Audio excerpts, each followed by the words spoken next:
حضرت ابو شریح رضی اللہ تعالی عنہ، جن کا نام ہانی تھا، ہانی بن یزید رضی اللہ تعالی عنہ، انہوں نے آپ صلی اللہ علیہ وسلم سے عرض کیا، یا رسول اللہ صلی اللہ علیہ وسلم اخبرنی بشیء یوجب لی الجنہ، یا رسول اللہ مجھے کوئی ایسا عمل بتا دیں جو جنت میرے لیے واجب کر دے، فرض کر دے کہ میں جنت میں جاؤں اگر وہ عمل کر لوں۔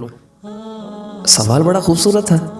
تو رسول اللہ صلی اللہ علیہ وسلم، میرے ماں باپ ان پہ قربان ہوں، آپ نے فرمایا یہ 3 کام کر لو، اللہ تمہیں جنت میں داخل فرمائیں گے، واجب ہوگی تمہارے لیے جنت۔ نمبر 1 پہ اپنی زبان کی حفاظت کر لو، اس زبان کا غلط استعمال نہ کرو، اچھی گفتگو کرو، کسی کو تکلیف نہ پہنچاؤ۔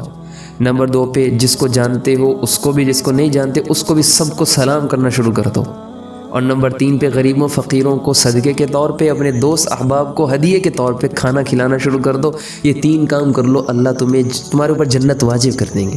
اللہ تعالیٰ ہم سب کو توفیق عمل نصیب فرمائے۔